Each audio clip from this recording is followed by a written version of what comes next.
You know that feeling, right? Taking 2 steps forward and 1 step back, especially when it comes to things that really matter. In a journey of faith, that can be, well, it can be really discouraging. But what if the secret to actually moving forward wasn't about just trying harder, but about something way deeper? Today, we're going to dive into this amazing idea that pinpoints one single crucial thing: the state of our conscience. Okay, so here's our game plan. First, we're going to look at that core struggle. Are we moving forward or we're going backward?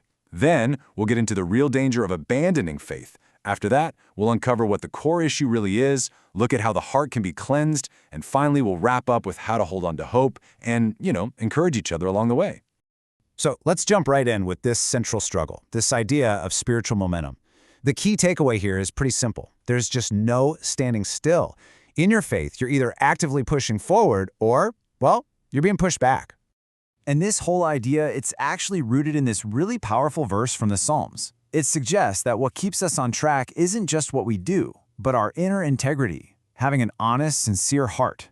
This concept, this idea of what's going on inside, is basically the foundation for everything else we're going to talk about. So that brings us to the big question, a really fundamental one for anyone on a spiritual path. Think about your faith like a ship at sea. If you turn the engine off, it doesn't just stop and float peacefully. No way. The currents and the wind, they start pushing it backward. It's such a powerful analogy because it shows us that when it comes to faith, there's just no neutral ground. Okay, but here's where it gets really serious. The stakes are incredibly high. This isn't just about feeling like you're in a rut. It's about the very real danger of just abandoning the journey altogether. This warning is right at the heart of the biblical book of Hebrews. It was basically written as this urgent message to early Christians who were, feeling the pressure and were tempted to just give up and go back to their old ways. It's this powerful call to just keep going, to persevere and keep moving forward, no matter what. And this ancient warning? It is still so incredibly relevant today. I mean, check out this startling statistic from Japan. 80%, that's 80, of people who get baptized there eventually leave the faith. It just paints such a vivid picture, doesn't it? Starting the race is pretty common, but actually finishing it is rare. And that makes the question of why. Why do people retreat absolutely critical? So what is the root cause? Why do so many people just drift away? The source material argues that it's almost never about a lack of external religious stuff, like going to church. The real problem is way deeper, inside our own hearts. Let's zero in on this one key word, conscience. It's our inner sense of right and wrong, our moral compass. But when that internal compass gets all clouded up with guilt and shame from our mistakes, it creates this powerful pull to hide, to pull away from God instead of drawing closer to Him. And this is just a brilliant way to illustrate the historical problem. The Old Testament had this whole system of sacrifices and ceremonies, and they were important for sure, but they could only deal with sin on an external level. They were like a covering, but as the book of Hebrews argues, they could never really perfect or truly cleanse a person's guilty conscience. That inner burden, it was still there. The speaker in the sermon shared this fascinating modern-day story. He once asked a phone scammer, point blank, "Doesn't your conscience hurt?" And the response wasn't anger or denial. It was just silence, followed by a click.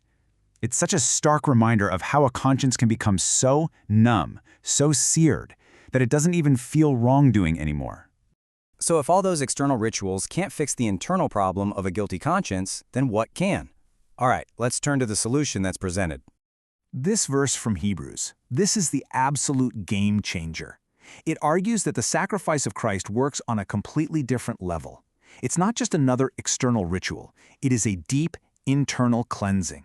It gets right to the root of the problem, freeing us from what it calls dead works. Those things we do out of guilt or obligation. And it actually washes the conscience itself. And the ultimate case study for this has to be the Apostle Paul. I mean, this was a man who, by all accounts, should have been paralyzed by guilt for his entire life. He was a violent persecutor of the early church, but after he met Christ, his conscience was so completely cleansed that he could become one of history's most confident and influential leaders. And he wrote over and over again about the importance of having a good and clear conscience. So what does this all mean for us day to day? A cleansed conscience isn't just about some future reward. It fundamentally changes how you live your life right now, how you relate to God, and how you relate to other people. And this inner freedom, it actually leads to some really practical outward actions. The book of Hebrews spells them out for us. Because our conscience is clean, we can draw near to God with full confidence. We can hold on to hope and not waver. And this personal hope just overflows into community, spurring each other on, meeting together and encouraging one another. It's like a chain reaction. And really, this is the heart of it all. The goal isn't just wiping the slate clean. It's about a restored relationship. That fear and shame that make us want to run and hide are replaced by the confidence to approach God like a beloved child running to a loving Father, totally free from the weight of all our past failures. And that brings us to the final charge. This confidence, the kind that's born from a clean conscience, is incredibly precious. The Bible says it has a great reward. It's the engine that keeps our ship moving forward, and we're urged, begged, really, not to throw it away. So we end up right back where we started, with the challenge of moving forward. In a world that is so full of doubt and distraction, what is it that gives you the confidence to keep going? The source material here offers a really powerful answer. Maybe the true anchor, the one thing that gives us the courage to persevere, isn't something we do, but something that's been done for us, the profound and liberating gift of a clean conscience.